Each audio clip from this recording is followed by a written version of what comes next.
Okay, we good? Morning, morning, everyone. Today's Tuesday, August 14th, 2018. It's not a special meeting. It's a special regular meeting It's a regular. of the Los Angeles Board of Police Commissioners. Madam Secretary, please call the roll. Good morning. Let the record reflect Commissioners Sobroff, Johnson, Figueroa Villa, McLean Hill, and Goldsmith are present, and we have a quorum. Okay, great. Item number one is election of officers, and we have one public comment. So let's hear that one. Mr. Herman?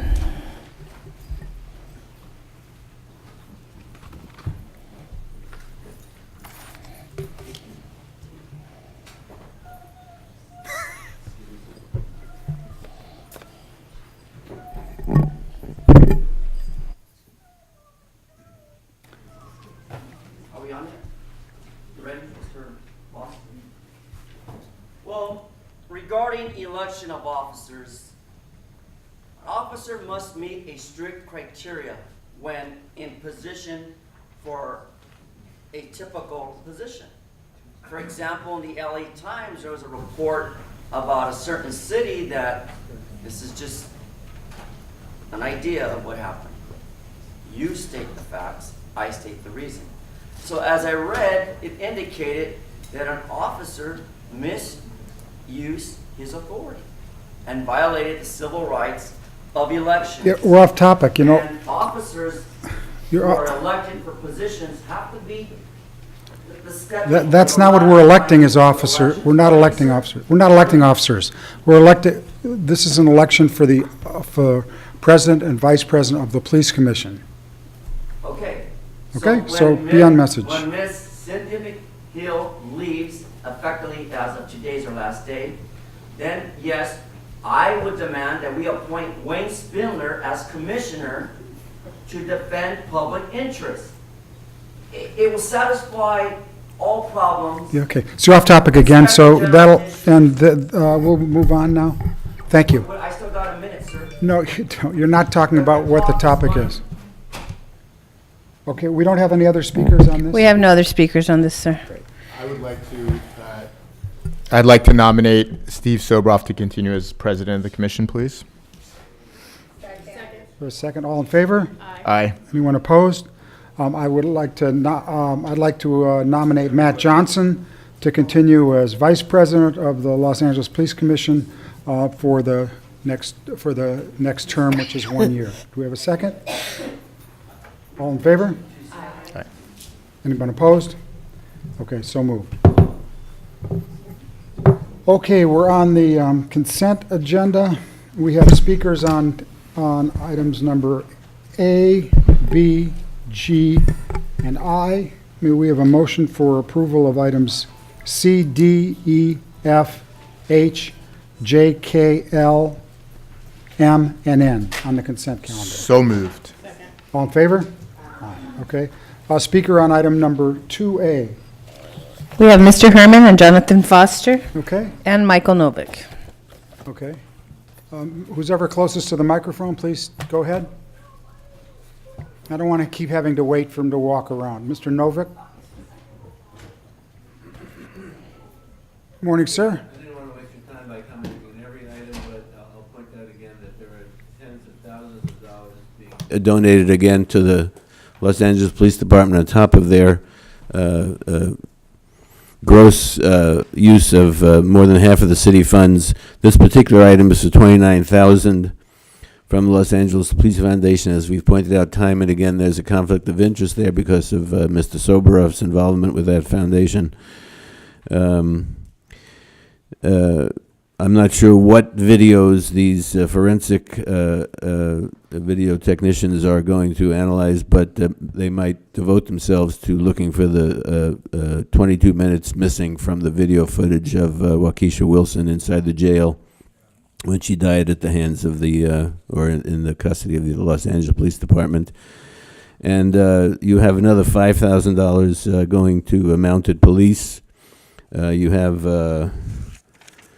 F was $12,000 for sniper equipment. I don't know who LAPD is planning to aim their snipers at. But I just think that it's a gross violation of your responsibility as civilians charged with overseeing this department, that week after week you approve tens of thousands of dollars for these purposes without any question, without any interrogation, without any accumulation of even the amount of money. $6,000 for an Easter egg hunt. There's $1,700 for a food donation. There's another donation for the Chiefs hosting fund to try to win over support in the community. And if you want to win support of the community, there's a simple way to do that, is to stop the police murders that take place week after week, month after month, year after year at the hands of the LAPD.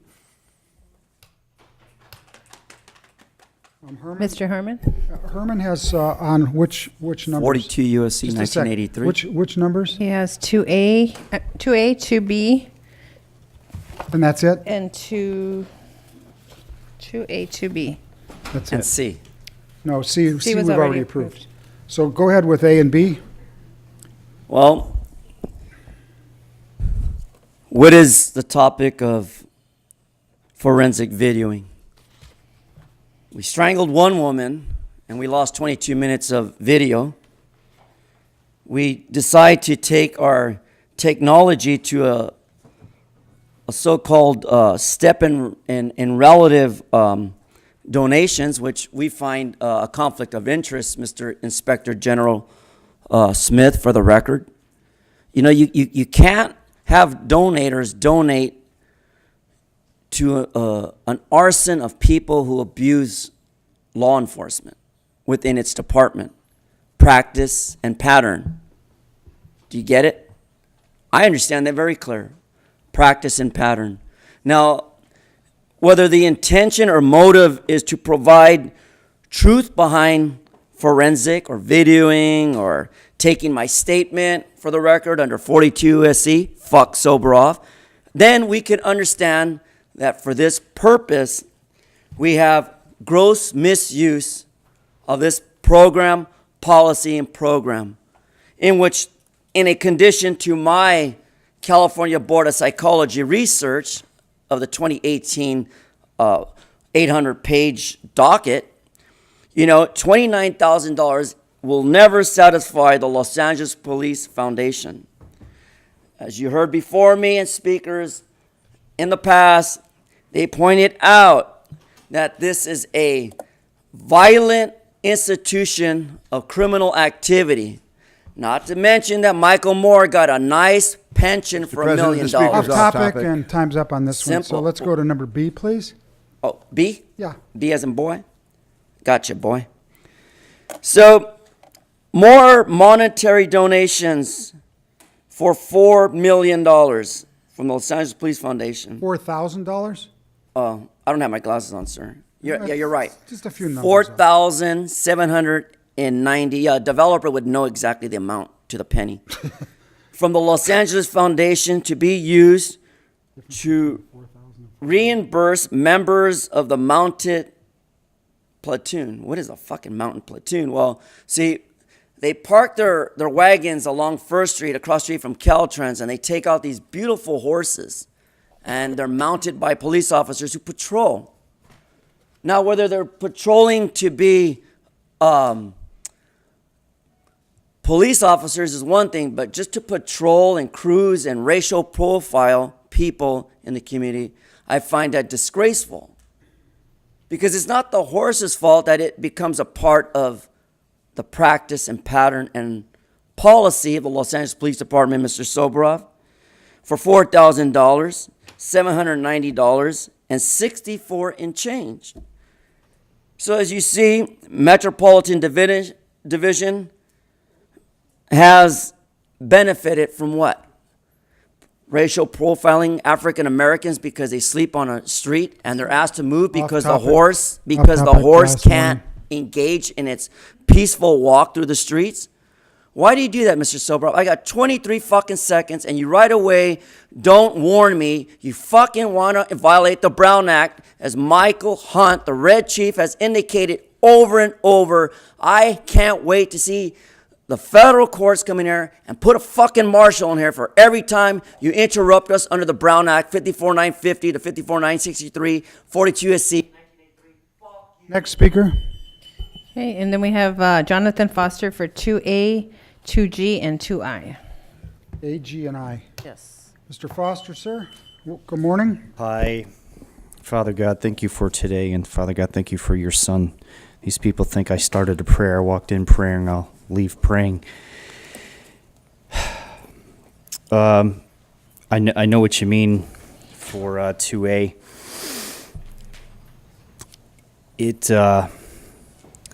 I just can't understand how it's going to be used. Is it going to be used the wrong way? Again, we've seen a lot of things being used the wrong way. So, Want to go to 2G? well, if you want to. That's an Easter egg hunt? Yeah. It's completely ungodly. Why are you guys involved in ungodly events? Okay. There's Right. nothing Christian about it. There's nothing Jewish about it. There's nothing Muslim about it. The Hindus don't do it. The Buddhists don't do it. Why are you guys involved in such ungodly events? You want to go to the Dodgers now? Well, I mean, they got so much money. Is that all they got? Which one? Dodgers? Well, yeah, the Dodgers have a lot of money. They have $240. They've got a lot of money. It seems like they could actually kick down a lot more money if they actually cared. It doesn't seem like they do care. Okay. Okay. Thank you, sir. Yes, it doesn't We have no other cards for consent. Motion for approval of items 2A, B, G, and I. So moved. We have a second. All those in favor? Aye. Anyone opposed? Okay. Mr. President, on the regular agenda, item 3B will be continued to 8/28/2018 at the request of Commissioner Goldsmith. Item 3D. 3B is in boy, sir. Oh, B is in boy. Okay. To what date? August 28th, 2018. Okay, so we do have a department's discussion. Let's, on 2A. Mr. Tefank, you want to? It's 3A. 3A. I'm sorry, 3A. Sure, Mr. President. This is the report back from the hearing that took place on July 24th. Okay, okay. Last week, the item was not on the agenda, so there could not be formal motions taken. So the purpose of having it on the agenda today is for the commissioners, should they choose to make any formal motions, for direction to the department for action to be taken. Okay. I'd like to make Commissioner? motions. Thank you. First, I just want to thank members of the community and advocates for raising really critical issues at that hearing, and in particular, Commissioner Cynthia McLean-Hill for holding the hearing and creating space for a conversation about, I think, issues that cut to the core of what some of the most important issues in policing today. So I'd like to make a motion for the following. One, that the commission liaisons to be appointed by the president meet with the department inspector general and executive director to review the methodologies that the department has used for Predpol and laser. And two, that the following areas presented by the Office of the Inspector General at the hearing be used to evaluate the effectiveness of these strategies. So that would include, as the Inspector General's office recommended, a cost-benefit analysis, including any issues related to the impact of these programs on community trust, an examination and mitigation of any unintended consequences, in particular, looking at whether there's a disparate impact on particular communities, especially communities of color. How is data being stored, shared, and retained? What does the data ultimately indicate? And what are the measures of these programs' success? And to what extent should usage statistics and results be shared with the public? And I'd like to ask the report be presented to the commission by the Office of the Inspector General in 6 months on or around January 18th, 2019. So we'll ask for a second, but before we vote, we do have some public comments on item number 3A. I will second the motion and also just ask if Commissioner Goldsmith might include the technology, the Elucid technology, I think that's the provider, that was discussed at the same hearing. It's not yet been implemented by the department, but if that could be included in this review as well, with the caveat that it not be added or introduced until the review is complete. You want to amend your motion to? Okay. Then Okay, I'll great. okay my. Yes, I motion. will amend my motion. Thank you. Okay, that's fine. And let's hear the public comments before we vote. We have 6 comment cards. We have Michael Novick, followed by Kai Utsumi and Karen Hilfman. Mr. Novick?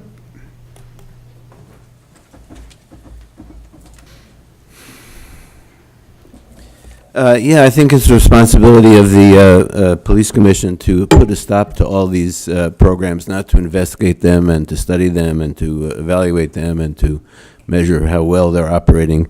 They're based on a fundamental lie. You call this evidence-based policing. Evidence is something that's gathered at a crime scene.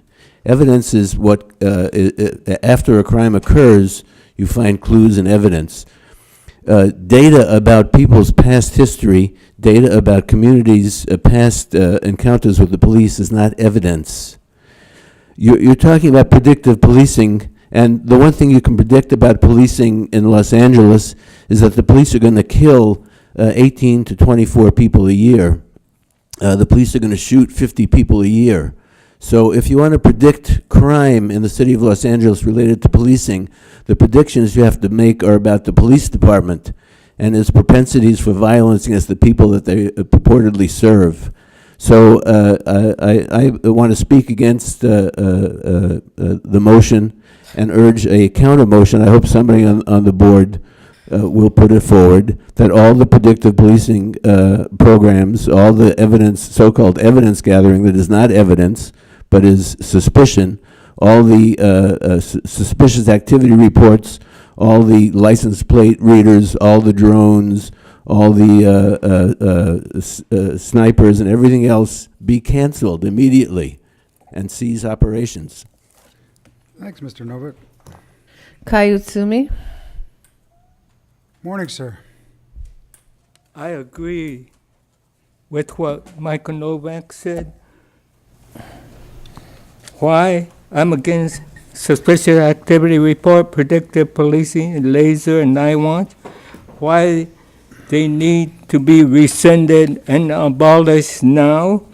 Suspicious activity report is based on surveillance, as he said, and that pits different races or community against each other based on cultural differences, how people act.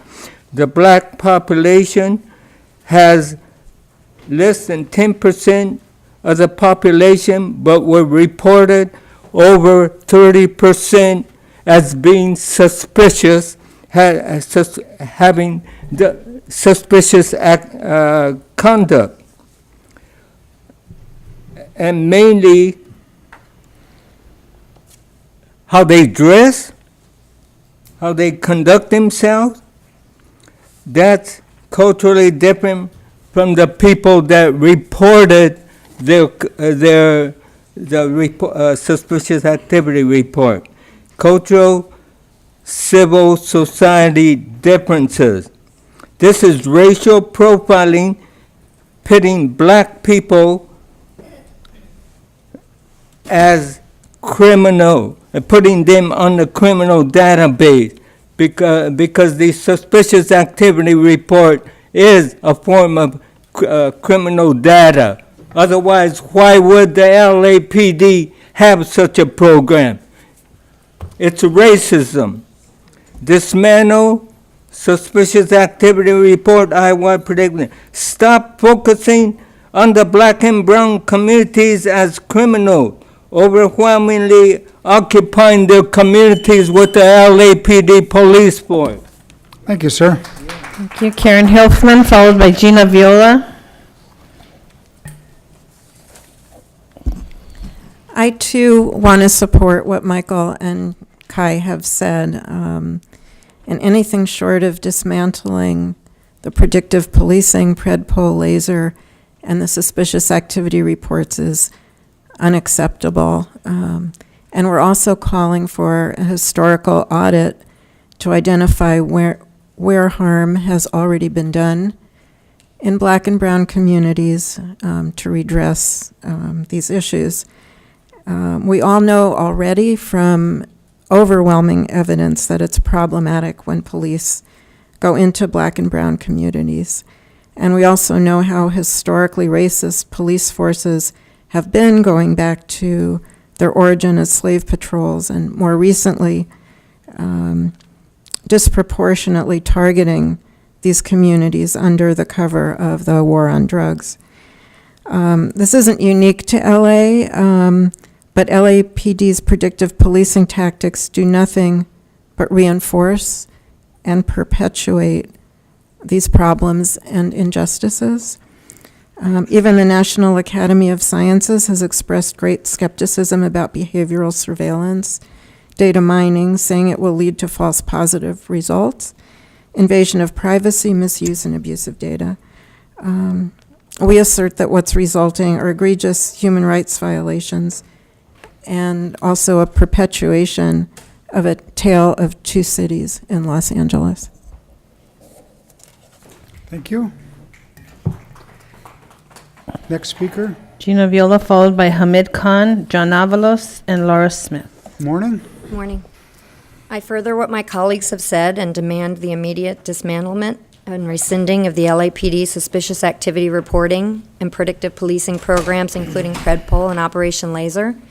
LAPD SAR program criminalizes ordinary behavior, such as taking photographs in public, taking videos, inquiring about the hours of operations.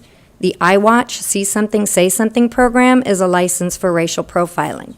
I want to tell you a story about yesterday. I went to the beach yesterday, Point Dume in Malibu, with my children's school. My children go to a magnet program. It's 60% non-white as a result. Let me tell you what happened halfway through our day on the beach. 6 sheriffs, LA sheriffs, showed up in ATVs, not riding around us on the beach, riding through us. Because there were so many Black and brown people on the beach, obviously somebody at Point Dume didn't like that. Where do you think that comes from? It comes from this predictive policing, where you tell police who to be afraid of, and then the police go out and tell the community who to be afraid of. Those were middle schoolers on the beach, science kids, digging in the sand, putting seaweed in the sand to see if it would be waterproof. A couple of the moms next to me said, "Oh, they're just making sure we're not drinking." I'm like, this isn't making sure we're not drinking. This is making sure we all have papers. This is making sure we're all where we're supposed to be. That is now the city I live in. I have been going to these beaches for 30 years. I have never experienced what I experienced yesterday. I have to tell you that one of the sheriff's ATVs came this close to hitting a 4-year-old. They were driving that closely through our community. And I don't think it was to make sure we weren't drinking. I am certain it's because there was an overwhelming number of Black and brown kids on the beach. And Malibu didn't like that. Hamid Khan. So for almost 8 years, the Stop LAPD Spying Coalition has been raising concern all the way to bringing irrefutable evidence that how racial profiling and racism is at the core of data-driven, evidence-based policing. And LAPD keeps on saying and lying that it's about efficiency, it's about crime reduction, it's about terrorism prevention, it's a management tool, it's about limited resources. But repeatedly what we have seen is that racial profiling, as others have said, not only is being done by LAPD, but through the iWatch program, it's a license to racially profile. Let me just give you a couple of statistics. The Inspector General audit in 2013 showed that of the SAR program, 83% people who were listed in that were people of color, 25% Black. The 2015 audit showed that 72% were people of color, 30% Black, and where the gender was counted, 50% were identified as Black women. 2016 audit showed that 80% were non-white, 26% were Middle Eastern. And here's the kicker, that in the 2015 audit, it showed that 81% of these SARs were initiated by the community through the iWatch See Something, Say Something program. In the 2016 audit, it showed that 70% were initiated by the community. So when we talk about the license to racially profile, this is what is handed to the community, and this is what's going to happen. So we have been demanding that these programs need to be dismantled. Anything short of dismantlement is going to be a smoke and mirror. Anything short of dismantlement of the suspicious activity program, the iWatch See Something, Say Something program, predictive policing, including Predpol and laser, would be a smoke and mirror. The only reason that we want to have the audit done is, and a forensic audit to that extent done, a thorough and detailed audit, that our communities need to know that what harm has been caused so they can call for redress, what human and civil rights violation have happened. So we will hold this body to hold your feet to the fire and look forward to you actually dismantling these programs. John Avalos. Is this the last speaker on this item? We did have one additional card, Laura Smith, that was on the way up, and we have one late card. Okay. Hi, John Avalos. I'm from Highland Park. Yes, I'm here to support to echo everything the previous speakers. We demand the immediate dismantlement and rescinding of the LAPD suspicious activity reporting and everything that's right after that. I mean, I just by the way I dress and stand on the corner sometimes with my baggy dickies, I'm very suspicious just by the way I dress. So I come to these meetings and so much money coming to the LAPD regarding this. All the money for a sniper equipment, oh my God. I stand on the corner with my baggy pants. What can happen to me with all this sniper equipment? Scary. I'm an emotional learner. All this is very scary to me. I don't have to understand all these words. Thank you, and don't forget, I've come before and I've asked you to please change your meetings to the evening when we can have the high school kids here and the college kids here. Come on. You're just like hiding. You're hiding by not changing this. And the coffee rule, do you still have, they created a rule that we can't bring our coffee and our bottles of water? Yeah, well, let's stay on topic. And the You can come professor, back during public comment Mr. and talk Turan, about all this other after stuff, the but right meeting the now other you day need to stay outside, on the he topic. said, you can always drink water outside. Yeah, I'm So gonna that's the end. Let's get the next speaker, please. The next speaker is Laura Smith. Come back during public comment. Laura Smith. Yeah, I can come back? Yeah. You're a perfect dictator. Yeah, I still have 15 seconds, and I have 3 more little fast items, but I'll come back. Thank you. Laura Smith. And Mr. President, we do have one late card. We have Mr. Herman. Okay. This will be the end of the late cards. If you want to turn your card in on time, we'll listen. If you can't turn your card in on time, then you can talk at public comment. Go ahead. I'm here this morning because I feel that the suspicious activity reporting program and the predictive policing programs, including laser and Predpol, need to be immediately dismantled. I also call for similar reasons for a full, thorough, and expedited audit of these programs to better understand the negative effects that they've already been having in the communities. These programs do not make anyone safer, and they do a lot of harm. And I think that a lot of others have, over time, articulated that very clearly. We clearly care about this.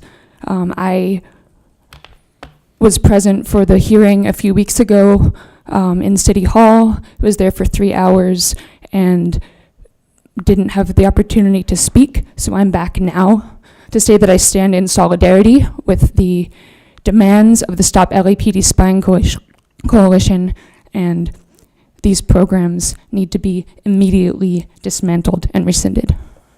Thanks for your opinions. Next. Mr. Herman. And then who else? And that's it on this item.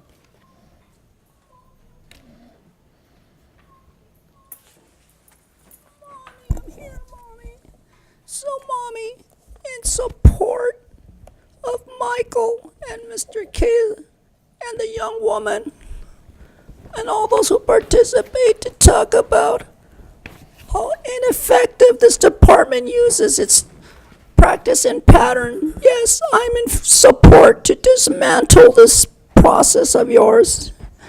Miss Cynthia Hill knows that she too supports it because it's racial profiling at its most gross, disgusting, shitless way of dealing with people in the community. After hearing that heartless story of those sheriffs circling around children, endangering children, it almost sounds like the police cadet program. But Off again, topic, stay on topic, okay? I'm not here to implement new ideas of racism and prejudice. I'm not here to support racism and prejudice. Again, I support Michael and Kia, who presented you with facts. And we no longer want this type of service. Why do you do this to people in the community? Why can't we have open policy with transparency and hold the meetings in the evening so children from schools can come and learn? Thanks. Let's move to the, oh, is that it? That's it, sir.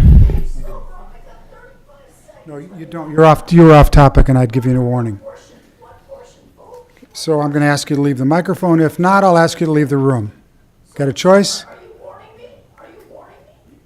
Okay, so will somebody escort Mr. Herman out, please?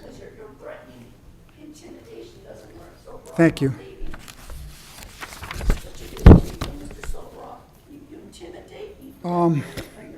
We have a motion. We have a motion and a second. All in favor? Aye. Do we have anyone in opposition to the motion? Okay. Thank you.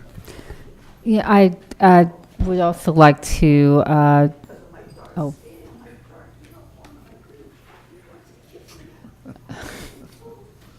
I'd also like to make a motion on this topic, Mr. President, and want to both acknowledge and thank Commissioner Goldsmith for her thoughtful response to the hearing a couple of weeks back. I look forward to the review of the items that she's identified, and certainly will be very interested in the action that it ultimately prompts. I would like to move to make a motion to direct the department, the Inspector General, Executive Director, to work in conjunction with the Commission liaisons for data-driven, evidence-based policing upon their appointment, to review the chronic offender bulletins currently issued by the department. Upon completion of that review, that the Office of Inspector General make any recommendations for modification of the bulletin and the manner in which it's utilized. That is my motion. Is there a second? In making this motion, I do want to say that I have serious reservations about the chronic offender bulletin, and am of the mind that they should be discontinued in their entirety. However, I certainly do appreciate the need for this department, along with its Inspector General and perhaps the City Attorney's Office, to look at all of the issues associated with that particular device before such a decision's made. And that concludes both my motion and my comments. Okay, so we have a motion which has been seconded. Let's take it to vote. All in favor? Aye. Aye. Anyone opposed? Okay, let's move, we're moving on now to, B has been continued. Item number C. Do we have any commissioner comments? I have one, or is there any, one from the department? Do we need the department to come up? My only comment was, without a red line,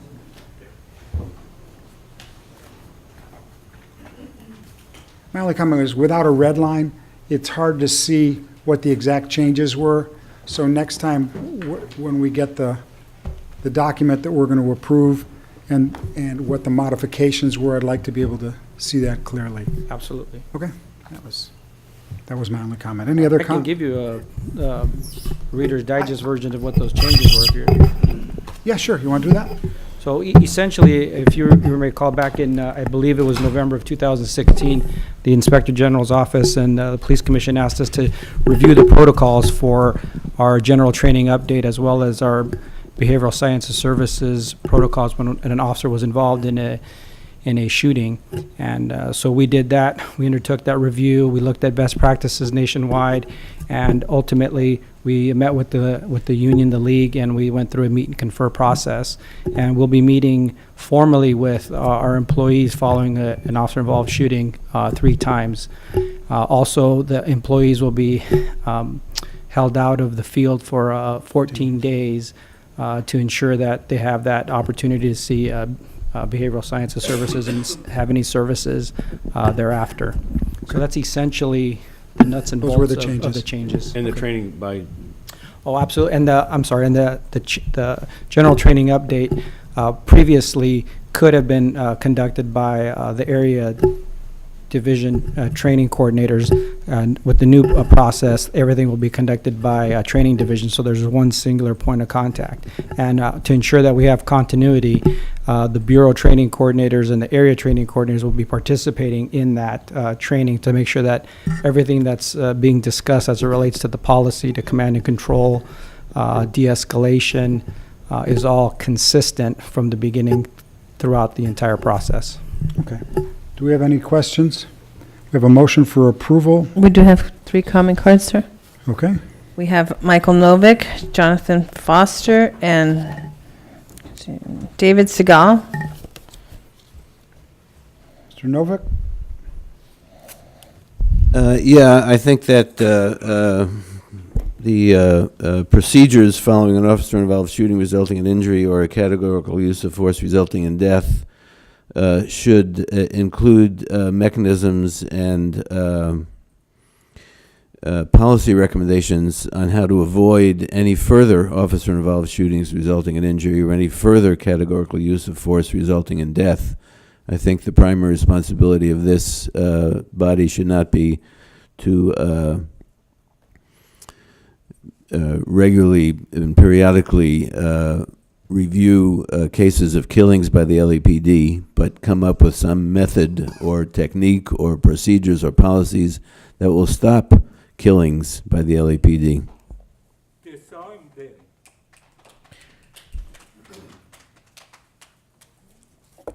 Hi.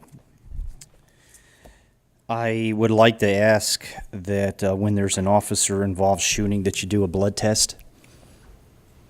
You see that, what that says? It says how sugar works on the brain. You know, it works like heroin. So if any police officer has been having sugar and they shot somebody, we need to have a blood test.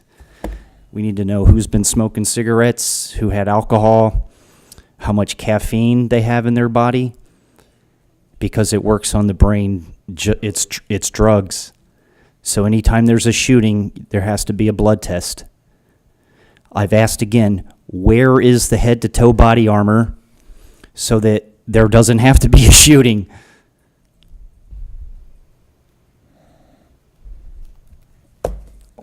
Thank you. Well, no, I'm not done. I'm not done.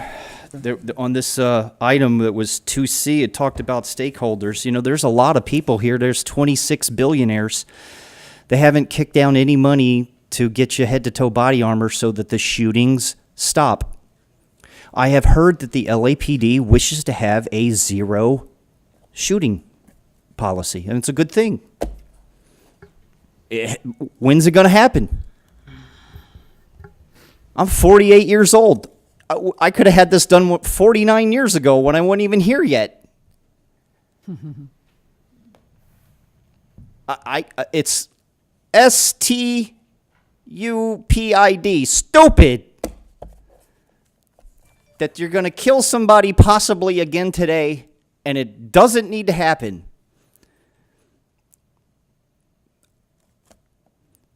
Come on, guys. Don't you want that? And there needs to be a blood test, especially on the 2 officers who shot her son. Where's the blood test? Some screwed up people.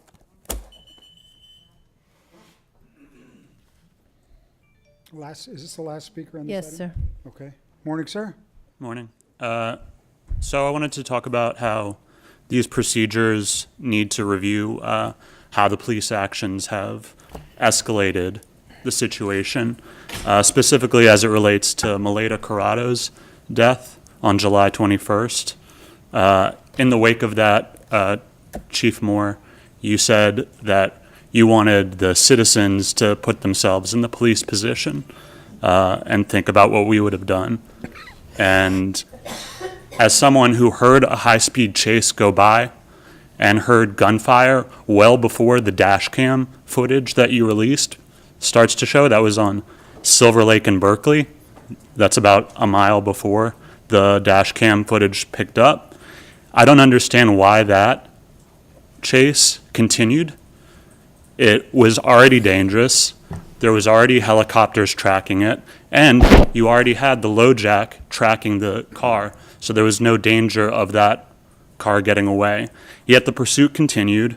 There was a crash, and then a situation developed because of police action, because of the tactics of this department. And that led to a situation where police officers felt they needed to shoot into my local grocery store. They killed a 27-year-old woman, and if the result of that is that then the citizens are asked to put ourselves in your position rather than to have the police put themselves in our position as people who feel deeply in danger every time we see police now, I don't think that this is a serious item then. I think you need to more seriously look into these tactics and procedures. And if you want to keep officers safe, please look into prison reform and look into holding officers accountable, because that will make people more likely to stop in a pursuit. Thank you, sir.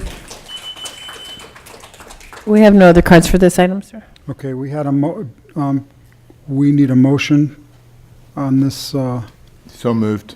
to approve the department's report. All in favor? Aye. Anyone opposed? No. Let's go to item number D. Are there any commissioner questions on the audit recommendation status report?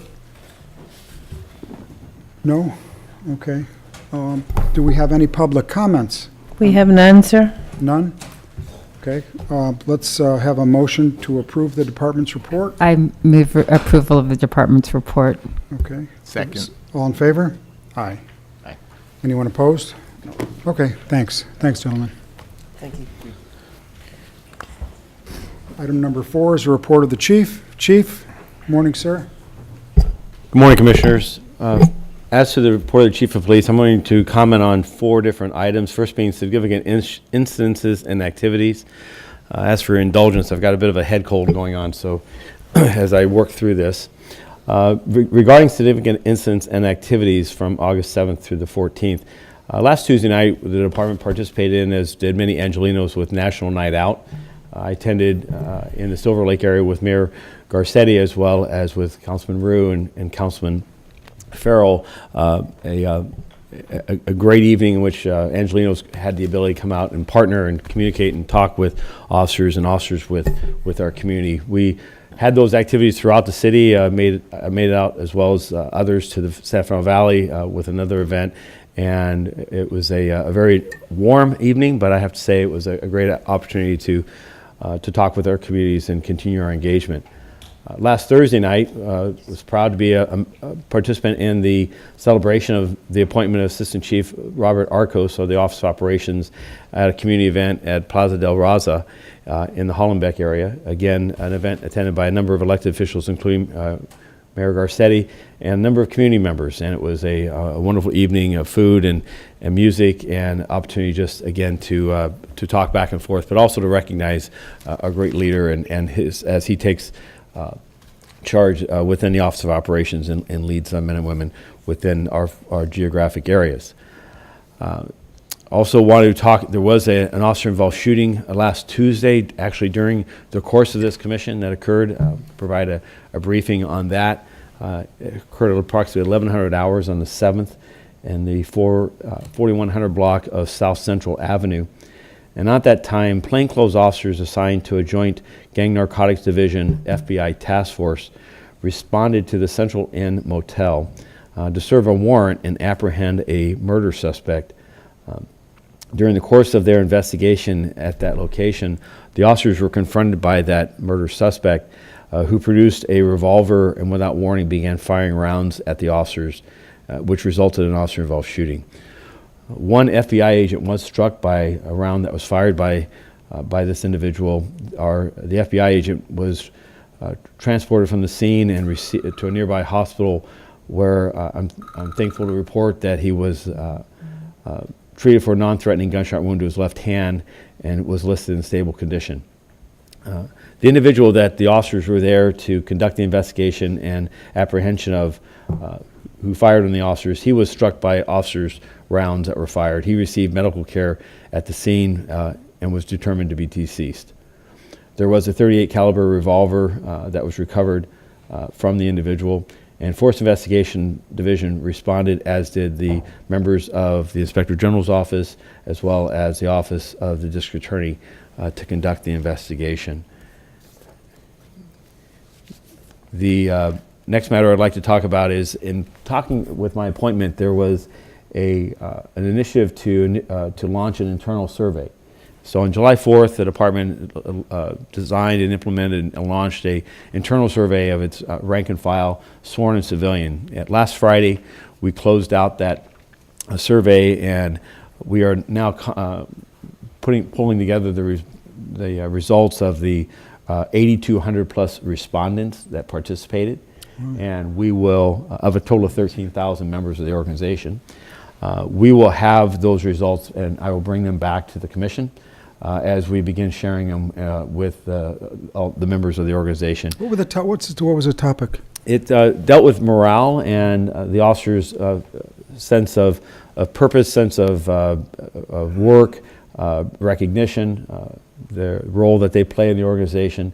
And it is the first of what I plan on doing regularly in an ongoing fashion, is to judge the internal sentiment of our officers, both sworn and civilian, and amongst the various tenures, to identify ways in which to improve the overall morale within the organization. It's clear in my appointment to this position that I heard clear from this commission, as well as from Mayor Garcetti and from the various labor unions, a concern regarding the tenor of the organization, its morale, and our path forward.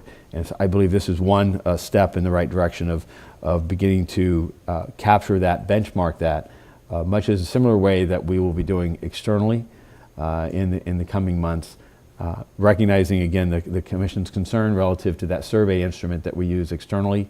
Once we come to identify an appropriate means, I plan on working on that point closely with the Commission as well, to understand and garner your support for the use of such an instrument externally.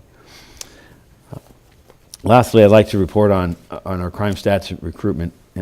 Regarding our crime statistics, we had a rough weekend and week last week. We had 7 homicides that occurred, which really impacted our year-to-date figures. This is the first time since the beginning of the year that we actually have 2 additional homicide victims versus last year at this time, at 166 victims versus 164.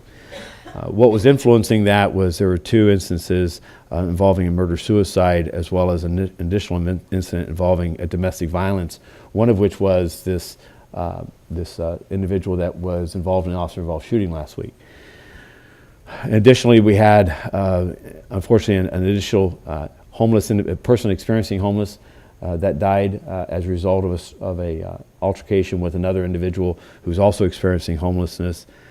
And so we're watching this very closely to see how our violent crime continues moving forward. We are still 41 fewer shooting victims this year versus last, and almost an 11% fewer shooting victims this year versus 2 years ago. We have an overall just over 2% reduction in violent crime. So all the other categories in violent crime are down year to date versus last year. And overall part run crime is down 2.4%. So it's a trend that I want to watch very closely. This week has started more quietly than last week, and so I'm hopeful that our efforts, particularly with gang reduction youth development, last Thursday, for instance, we had 7 shooting victims, one of which, one incident from the southeastern part of South Los Angeles involved suspected gang members going back and forth at each other. Our gang reduction youth development outreach workers from the mayor's office, intervention workers, worked through the Thursday night in through the weekend to calm the tempers and the likelihood of retaliation. I'm happy to report that we did not see any further violence from that. So I believe that mechanism is proving itself invaluable as we go to stop the instances. We still have far too many homicides, shooting violence that is gang related, but I'm hopeful that that strategy can keep that from reemerging of that incident. Regarding public contacts, I want to just comment briefly that year to date we are up more than 35,000 additional radio calls than last year, and going back to 2012, we were up over 100,000 radio calls. These are in the routine and urgent call category. And this increase, as well as an increase in our vehicle and motor vehicle and pedestrian stops, is showing itself as far as the workload on our rank and file, which only goes to reinforce the need for us to continue to look at resources that are in our specialized areas and away from geographic areas and bring them back to patrol. I'm happy to report that we're making progress on that front, and I expect that to be meeting for our Employee Relations Administrator, be meeting with LAPPL, the bargaining unit for our rank and file, within the next 2 to 3 weeks to begin talking about identifying specifically which posts we will realign and return those additional officers back to the field to help our field force. Can you turn that light off on your camera? It's hard for us. What do you attribute the increase in radio calls? That's a very significant increase. Yeah, so a couple issues that we're seeing is transit crime or transit-related calls is part of it, but we've also changed the means of which we track certain calls. Historically, we would assign some calls out to area stations and just allow those report calls to be logged on a paper log. And what we found over the course of time is that some of that service mechanism wasn't always fully accounting for all those activities. So we now route those through communications, which is adding a portion. But we also see, just frankly, an increase in turmoil and disputes in the street, whether it be road rage or simple fights and conflict that's occurring, and those are resulting in additional radio calls. It's a trend that I'm hopeful that we're going to be able to turn the corner on, but it is troubling to me as far as the amount of work that's being placed on our officers in the geographic areas. It's showing itself in regards to our response time to our urgent and routine calls. Those call times, response times are lengthening. Lastly, if I could, I'm going to report on our officer-involved shootings.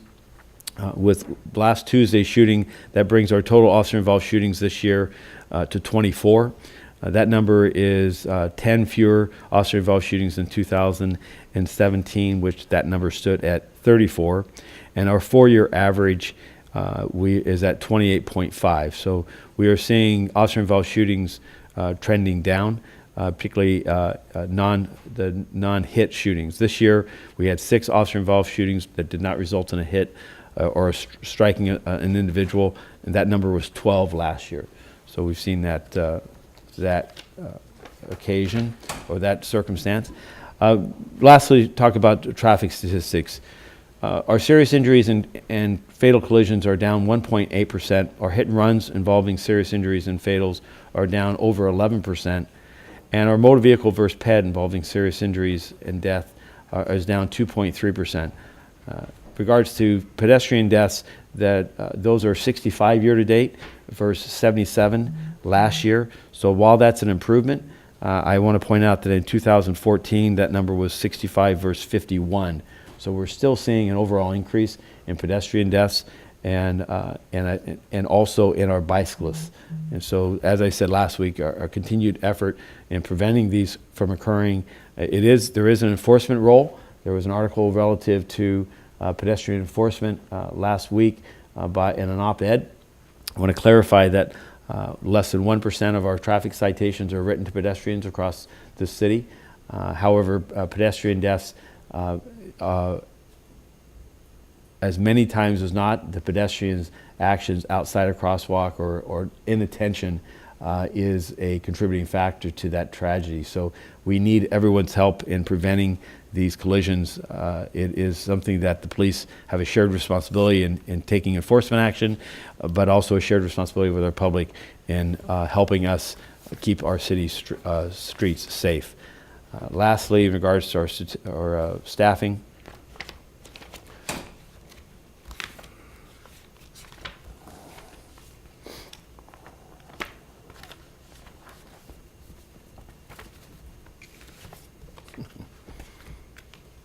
one moment.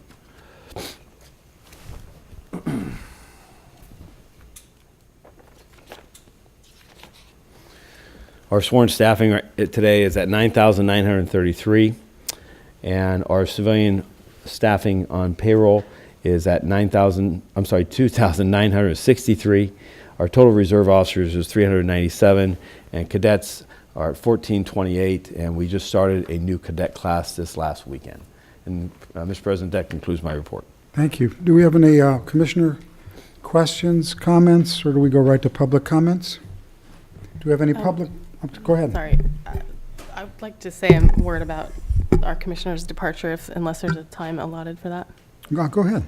Just want to acknowledge, I'm sorry I missed the earlier reception, but want to acknowledge that today's the last meeting of our beloved Commissioner McLean Hill, and just wanted to take an opportunity to thank you, Commissioner, so much for your leadership. It's been such a privilege to work with you and to watch you shine, and I think, I could go on and on about all that you've done and what has been so impressive, but I think in particular your ability to create space and listen to all sides of these issues and show just as much compassion for our officers who are on the streets every day, risking their lives for us, as you do for members of the community who may have negative experiences with the police. And you've just shown yourself to be incredibly wise and strategic at every turn, and have been particularly impressed by your leadership on issues around implicit bias, racial bias complaints, data-driven policing, community trust, and deployment. We heard a lot of that come up today. Your legacy will be strong after you go, and I am particularly committed to making sure that legacy lives on.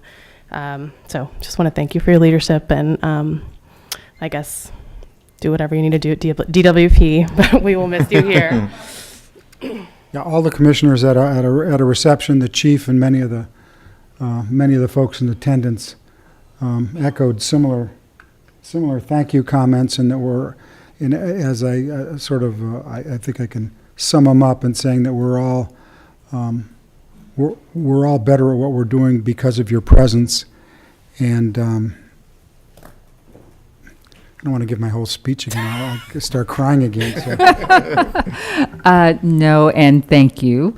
I appreciate it. Certainly appreciate your comments, Commissioner Goldsmith, and am looking forward to my service at DWP, and have appreciated beyond measure my time both in this room and in the community, and in every aspect of my service on this board.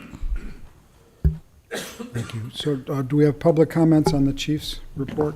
Yes, sir. We have 5 comment cards.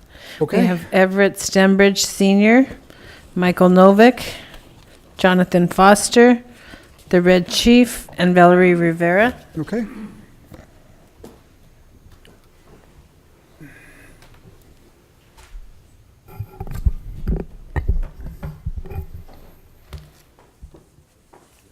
Morning, sir. Morning. Greetings.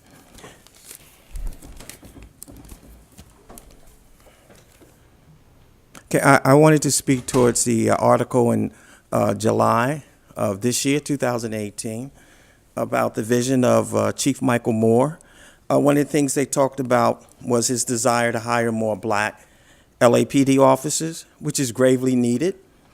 I think in the state of California, black males are only 6% of the population, yet 29% of those incarcerated. In LA County, blacks are in prison 13 times more than whites, 5 times more than Hispanics. And in the city of LA, we're only 8% of the population, yet 40% of the homeless. So African American people are suffering. But I don't think the city of LA's medical department shares Michael Moore's vision. I believe that they attempt to eliminate black candidates after they have made it through a gauntlet of requirements set up by the LAPD hiring process. So I'd like to make some suggestions. I think LAPD should require 60 college credits to become a police officer. Studies have shown that more educated police department make better decisions. In New York City, when there was an increase in the minimum requirement of 60 college credits and improved training, eventually led to the city being the safest large city in America.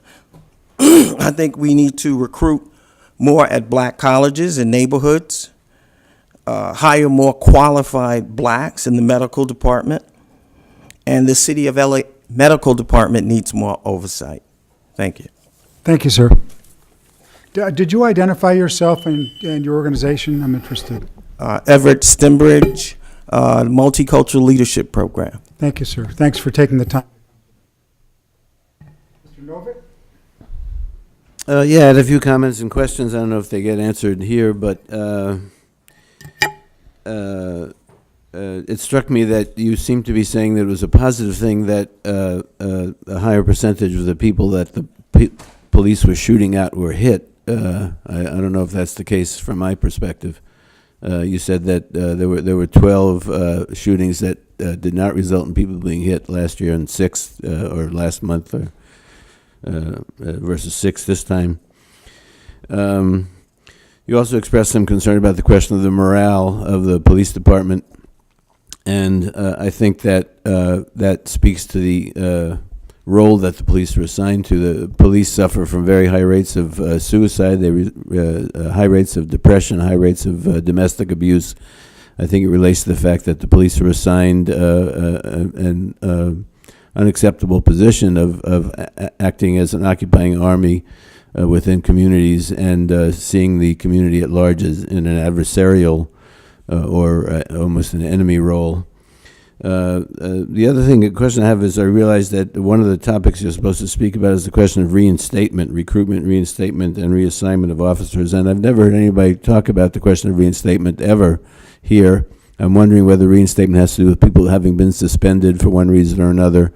You talked about people being put on leave, I think, for 14 days. So I'm wondering if there can be a much clearer statement about what reinstatement involves. Does that also involve the DROP program where people retire and rehire, and whether that might have some effect on the morale, the fact that you did that and took a pretty big boost in your pay.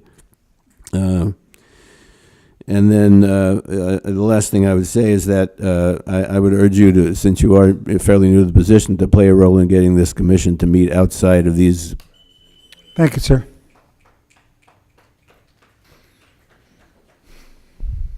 Is this the last speaker on this?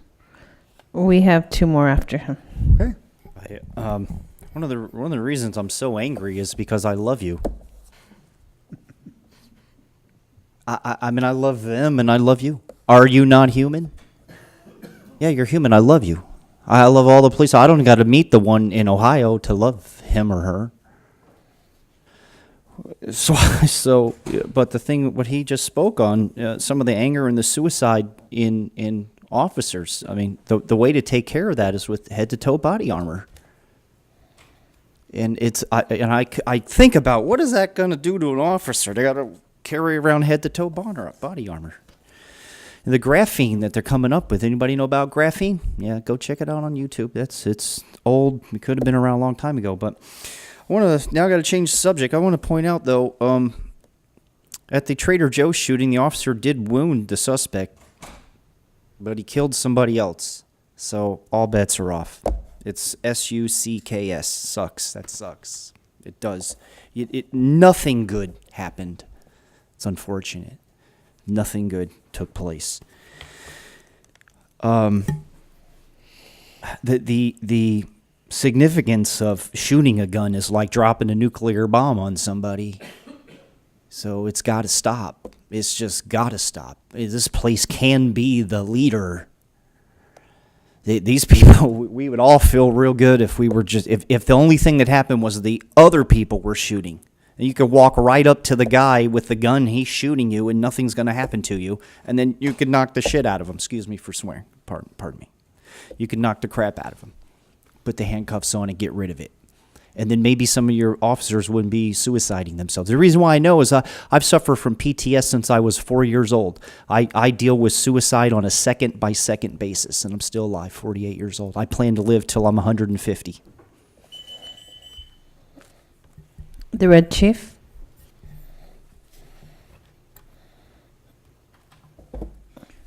Yes, the Morning, Red sir. Chief.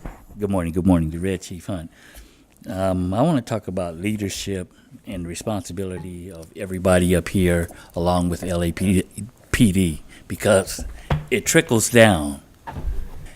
If there's no leadership up here, then there's no leadership out in the streets.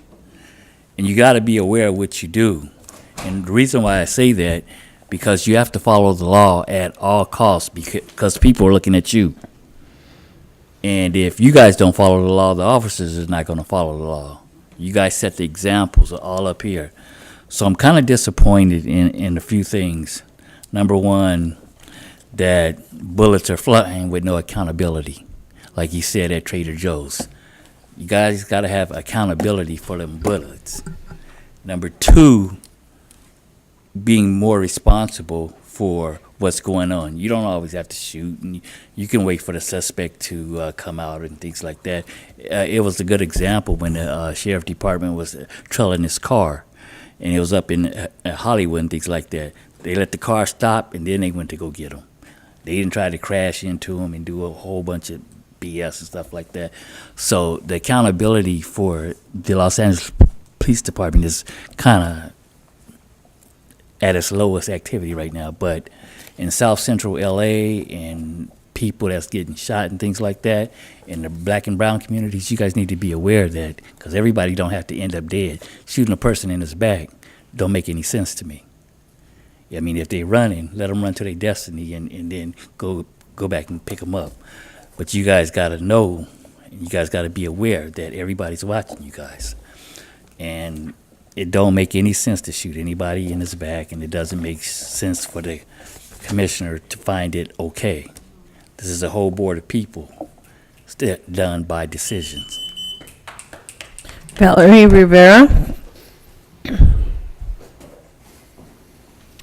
Good morning. Morning. Good morning, Chief Moore. So I've been waiting almost a month for our meeting. My lawyer got a hold of me about probably last week, and he told me that you had gotten a hold of the city attorney to speak to my lawyer to make sure that the meeting was okay. Well, my lawyer had told me that he's perfectly fine with us having that meeting. He supports me 100% with anything that I decide to do, coming to these meetings, protesting, anything that I need to do. Actually, he hopes I give you all hell for what you did to my son, Eric. You know, I know you're a very busy man. I mean, you know, considering, you know, the amount of killings that your officers do every week, I'm sure you got a lot of paperwork you guys got to do. But, you know, I should be a priority as well because I lost my baby through the hands of your officers. And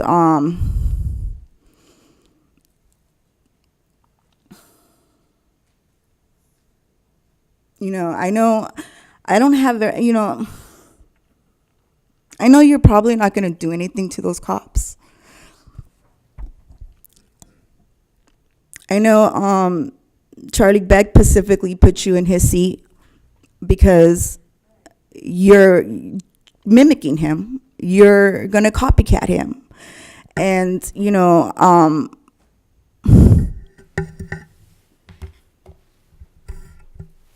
you're probably going to do the same thing he did and just let those cops walk away and continue to work. But, you know, I do believe in God.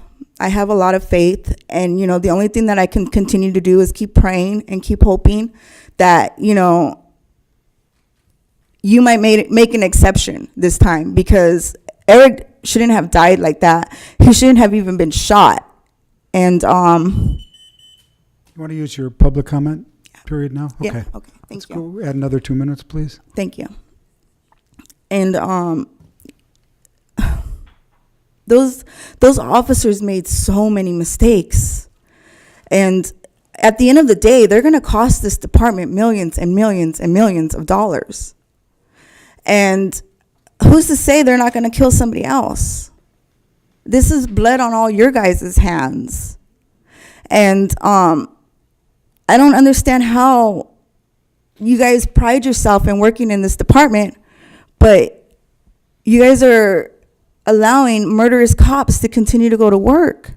And they're making mistakes. Those two officers were negligent, and they made mistakes. They could have easily have pulled up on my son, and all my kid had was a squirt gun. He wasn't caught in no act. He wasn't doing no crimes. He was simply walking down the street, and they just shot him with a bullet to his head and rolled their car over him, pinning him under it. Like, they not only shot him, but they used their vehicle as a weapon as well. And all because they, panicked over their own stupidity? And I just want those officers to know that I'm coming after their asses for their jobs. And their badges will be taken away. I don't know if I have to come through you, if you can recommend me to somebody that can do this for me or something, but those cops need to be fired because they are a threat to the community. They're a threat to themselves. That officer tripped and fell and hit himself in his own elbow trying to claim he got shot. How does he not know when he gets shot? Like, I'm sure you could tell the difference between a bullet hitting your elbow and scraping it on a cement. I just need them. I need them off this force because they're not making this community any safer. So I look forward to your meeting. I don't know if I got to stay all day to get that date, but you know, I hope that you could get a hold of me like ASAP so we could just have that meeting, please. Thank you very much. Thank you. Do we have any more speakers on the chief's report? We have no other cards. If I might, just Ms. Rivera, the commitment is from the city attorney's office to meet with your attorney is to set up a meeting at our earliest convenience. It is a priority to me. Thank you. Well, thank you. Thank you. Okay. I appreciate that. I'm sorry? We have no other cards on item number 4. Let's go to public comment. So before we move to public comment, I just want to publicly say a few words about Commissioner McLean-Hill also. I had the opportunity privately, not so privately, in our thank you breakfast this morning, but some of these things bear repeating publicly as well. I know from my conversations with Commissioner McLean-Hill before she joined the commission why she wanted to join, and that was obviously to help make the department the best it could be. You joined the department, joined the commission at a difficult time in policing, and you knew you were not going to win any popularity contests by joining the commission, and you were committed to doing what's right and not necessarily trying to make any friends, if that is where it led. And you were certainly a very thoughtful and forceful and strong advocate on the issues you believed in, and at times and it was all for the benefit of the department, and whether that was advocating on behalf of the rank and file to change the department's deployment strategies, or pushing implicit bias training on the department. It was all towards the goal of making this department the best it could be. So you you join this commission with with I think the same aspiration that all of us have, which is to make a difference. And I can assure you that there's no one in this room that will argue with the fact that you indeed made a very significant difference. And it has been a pleasure working with you over these past 2 years. Thank you. Okay, let's Thank you, Commissioner Johnson. I appreciate it. let's move to public comment. Okay, we have 10 comment cards. We have Michael Novick, followed by Jonathan Foster, and the Red Chief. Mr. Novick? Yeah, I'd like to urge the commission again to move their meetings out of the police administration building and into the community in the evenings. I don't understand what your resistance to that is, honestly. I mean, so I would urge Ms. McLean-Hill, as your parting shot, maybe make that motion and see if you can get a second for it, which you don't always get. I would also like to urge any member of the commission, since whoever voted in the prevailing side on a motion can move to reconsider, that you reconsider the motion you passed regarding the predictive policing policy and procedures of the department. I think that the basis anybody who does data work understands is that the basis of data processing is garbage in, garbage out. And in this case, it's racism in, racism out. The data that you're using to make your predictions on is based on what you sometimes refer to as bias policing, and we think of as racial profiling. And so what you're going to get out of that is predictions of further racial profiling and further bias policing. And so I would urge you again, any member of the police commission that wants to, move to reconsider that and abolish the program of predictive policing, special suspicious activity reports, and all the rest, because that's a terrible legacy to leave this city.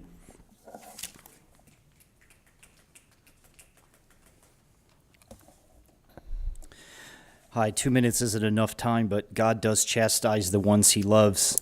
And quickly, 5 families, Rivera, Wilson, Ortiz, March, and the Shaw family. It's an honor to speak on your family. Thank you. Are you in a gang? Pow pow. So they paid you $1 million to go along with Special Order 40 to continue to go along with killing Jamil Shaw Jr. again today. Jerry Ortiz and David March, where is the Eric Toilet Garcetti and the Assistant Chief of Police Cam? So we can hear how you all defrauded the other candidates, the wink, wink, nod, nod, lie to the entire city. The two of you knew, but they wasted everyone's time and the media report on a choice, but a choice was already made. No wonder we got a problem. Toilet Mayor is just playing games, isn't he? There are so many troops killing themselves, hanging, overdose, shot themselves, scumhole. I'm asking God to break your soul. Charlie Beck, I'm asking God to break your soul. Toilet Garcetti, break his soul, Father God. When you were shopped, lied around this town, did you tell anyone you were getting $1 million retirement switcheroo? What would have happened if you told all these people? Would they have said, hell no?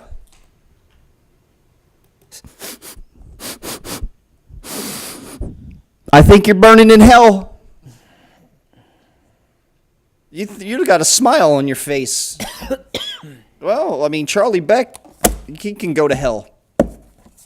And everybody that supports Special Order 40 that killed Jamil Shaw can go to hell. Break the soul, Father God, of everybody that killed Jamil Shaw. Next speaker, please. The Red Chief, followed by Mateo Nagasu and John Avalos. Red Chief, not here. Next. Mateo Nagasu. Miguel. Morning, sir. It's Mateo Nagasi. Oh, Mateo. Welcome. Nagasi. Thank you. All right. Before Michael Moore was promoted to become the Los Angeles Police Department's new chief, he took a brief, highly unusual retirement. He left as chief of operations for only a few weeks before returning to the force in the same job at the same pay. But the move provided him with a financial windfall, a lump sum retirement payment of $1.27 million from the city. And that's our money. That's our money. The program, which was tried and abandoned in many cities because of the cost, has paid out more than $1.6 billion in extra pension checks to Los Angeles police and firefighters since its inception in 2001. 1.6 billion of our dollars.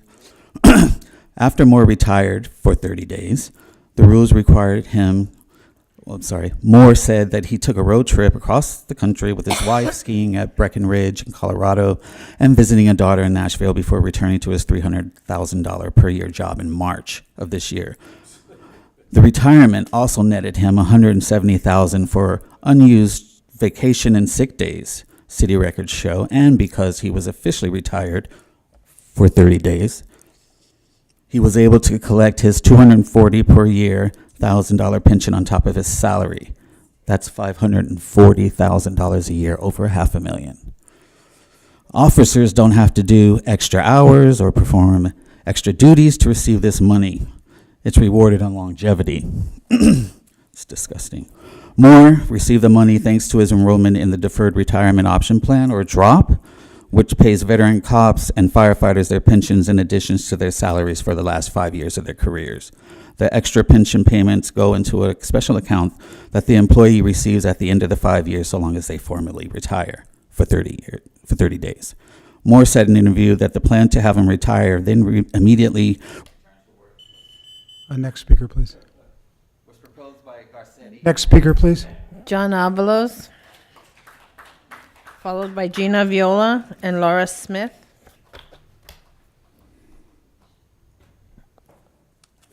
Sorry, I figured out how to turn the light off. You did it pretty fast, too. It takes me a much longer time. I'm a low-tech vato. I don't know. Yeah, everything looks great. Thank you for all your work. But the more I come, the more I feel alienated. So many killings, zero prosecutions. I think that's the main emotion. Zero, right? The DA has prosecuted 0 officers. And the Olympics are coming. I don't know. Even if the police, if the killings stopped and things got better, yeah, things are getting better. I have a feeling if these issues like La Señora Rivera and Waukesha Wilson, if they're not resolved, you want to bring the Olympics? So something is got. I'm worried about that the mayor went all over the world. Let's bring the Olympics to Los Angeles. So that's not what I was going to talk about. The high rises in downtown. I don't have a car, so I take the bus, and I see all these beautiful apartments going up downtown. Oh no, I'm starting to speak like my friend back there. I'm sorry. Knowing that I will not afford those apartments when the Olympics come, knowing they will be full of rich people from all over the world, those apartments, they won't be full of us. Knowing all that, and these issues of police killings that not resolved,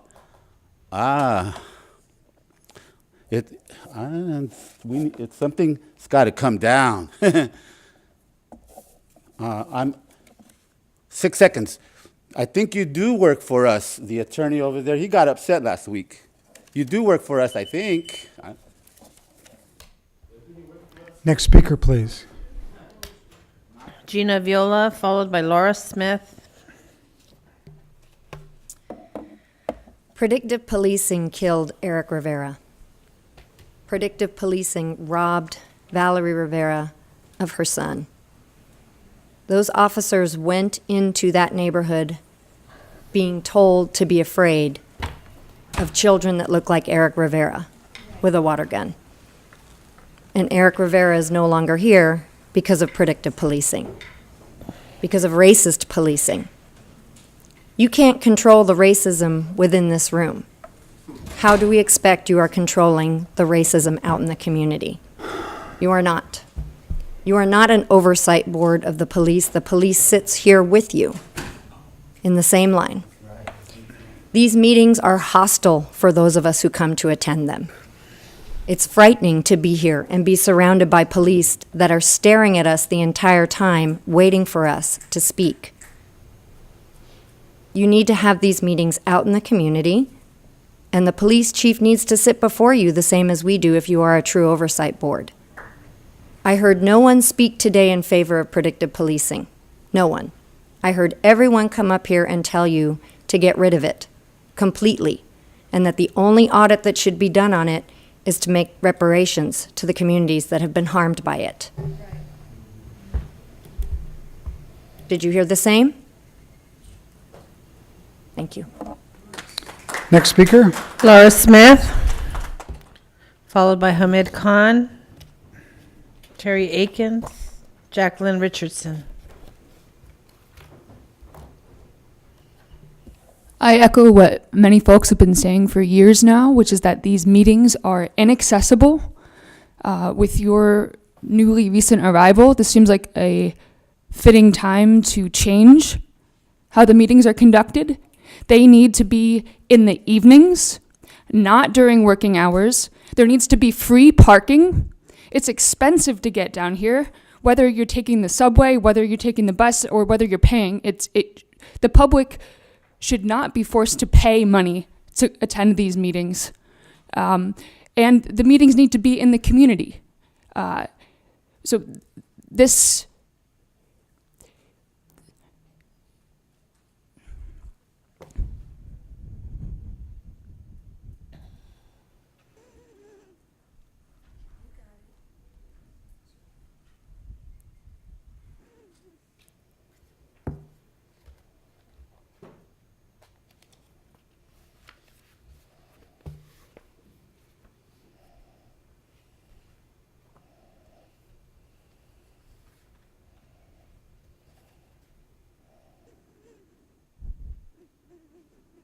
Just wanted to give that a little bit of time to sink in.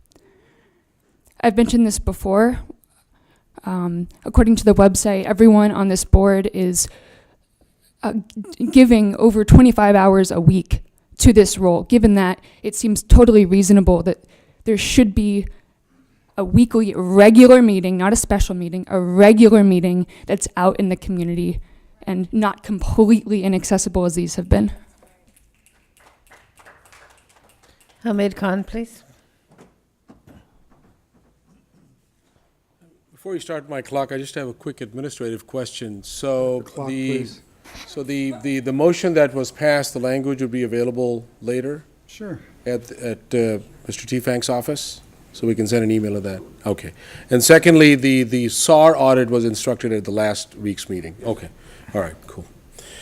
So we heard the language. I think what we are concerned about is this language of cost-benefit analysis, because when cost-benefit analysis gets inserted, it removes the humanity and the human impact behind what we are talking about. Because presumption of guilt, assignment of criminality, speculative policing, people dying cannot be measured in dollars and cents. These are real lives. They want to talk about cost-benefit analysis. Let's look at Michael Moore's double dipping and the scam that is known as the DROP program. That's basically what it is. And we need to look at it in the much larger context, and the brother over there spoke about the $1.6 billion, that what is the cost to the city of Los Angeles and Angelenos? There's a recent report out about a month ago that looked at police brutality bonds. And since 2008, the city of Los Angeles has floated bonds which are being invested by Wells Fargo and investors for police brutality payouts on civil litigation for $71.8 million, where the investors have made $18 million as interest on top of that as well, right? So that is one way that we need to be looking at cost-benefit analysis. We all talk about over 50% of the general funds that go into the LAPD as well. This double dipping that is going on, we need to be looking at that as well. So I think when we start looking at all of these monies, when we start looking at when we start looking at federal grants, when we start looking at urban area security initiative, the amount of money that is going is very significant to what Michael Moore has done. That's the double dipping. That's a scam. Next speaker. Terry Akins.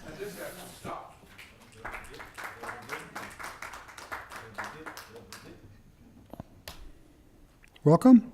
Hi. A few weeks back, I went to the LA County Board of Supervisors and I asked them to please stop stalking me. And I wrote internal affairs about the felony mayhem from Film LA and Contract Services, my stupid ex-husband and my sister. It's been a long, long story. I wrote you and yelled at your office. I'm asking you to please stop it. It's an entertainment industry thing, and I've been in that world since I was born. Just please leave me alone. I am still having problems with false reports and obstruction of justice in the district attorney's office, because even when it was reported, they were blocking it. It's a very long story. I've written it. I wrote you. I want them to stop it. Please leave me alone. Jacqueline Richardson.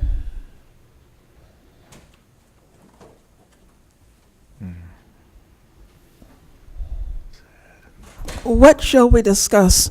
First of all, the Los Angeles Times, as you know, has moved from across the street to El Segundo, California.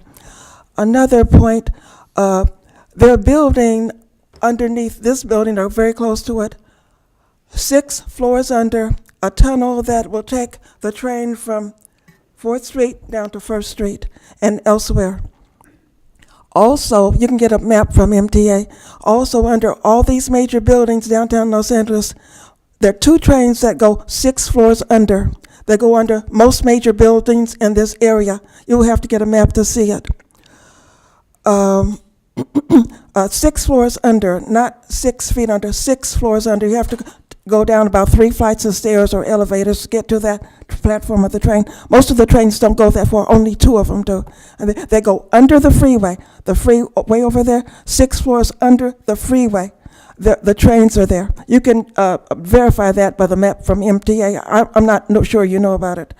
What am I going to say? It affects us, the strength of this city, having these tunnels way under. There may be some other tunnels that go further than that. I can't promise you that there are, but there may be some tunnels further down than 6 floors. Most people are not aware of that, but you can be made aware by checking those maps. That's about all I want to say right now. Yes, that's all I want to say. Thank you. We have no other cards on public comment. We do have one comment card on 6A1. We have Michael Novick. Excuse me, before we leave public comment, I just have a couple of things. I wanted to acknowledge the comments made by the commissioners and to also acknowledge their kindness in our private meeting earlier today, where I expressed both privately and would certainly want to underscore publicly the great privilege it's been for me to share a dais with each of them. Also to again acknowledge the incredible support of both the Inspector General's office and the Commission staff, my unyielding respect for and gratitude to this department's command staff, my regard for this chief, and certainly shout out to the rank and file as represented by the PPL in their their ability, willingness, and their graciousness in the work that we've done together. It would certainly not, I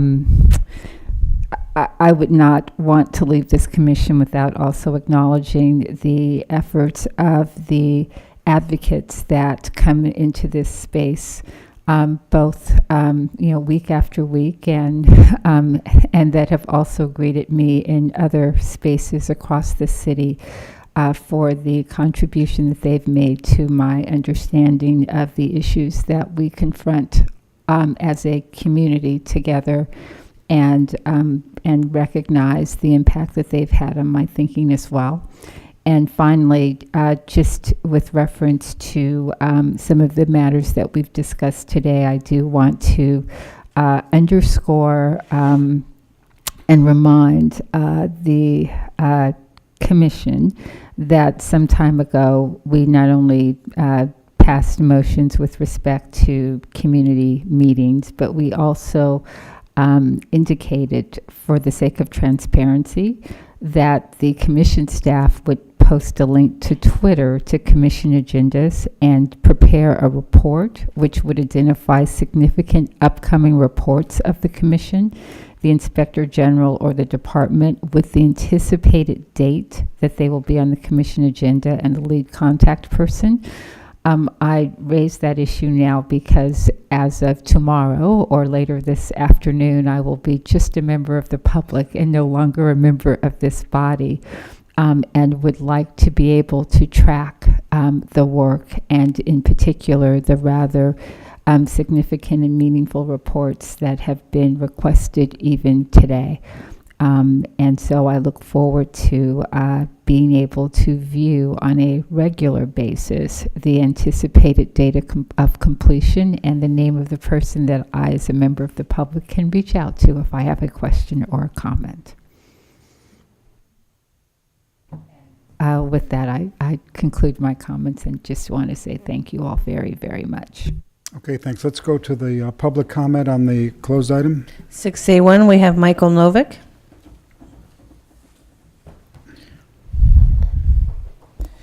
Yeah, I want to point out there's a certain level of absurdity in the jargon that you all use. This is something called a non-tactical unintentional discharge. I assume that's an officer who shot at somebody accidentally, or? I'm just curious, are there tactical unintentional discharges, or?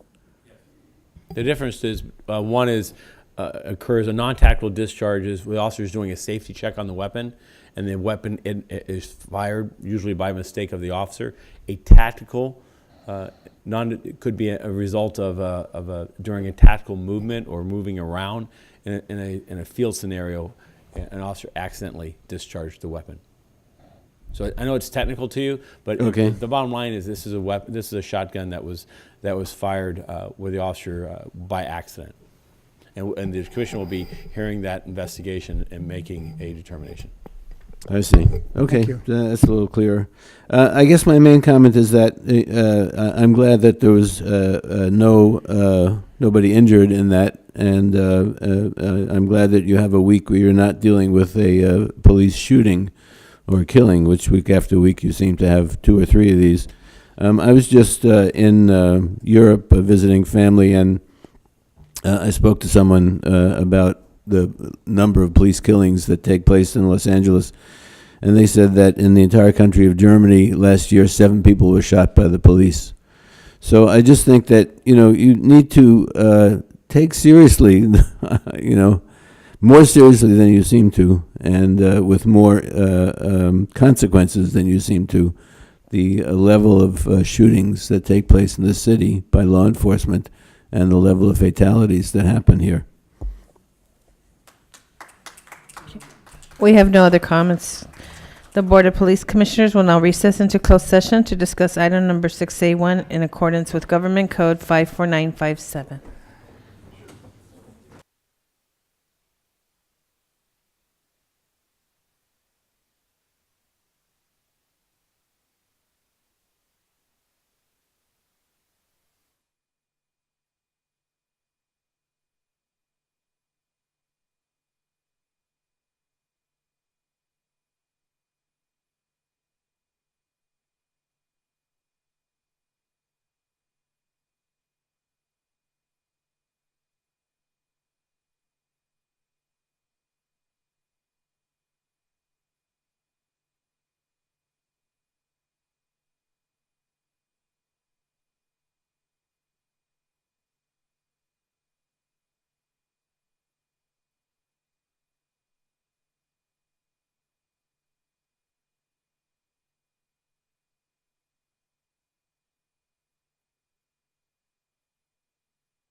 We are back in open session. In closed session, item number 6A1 was discussed, and the chief's recommendations were unanimously adopted. Mr. President, is there a motion to adjourn? So moved. Do we have a second? Second. All in favor? Aye. Thank you.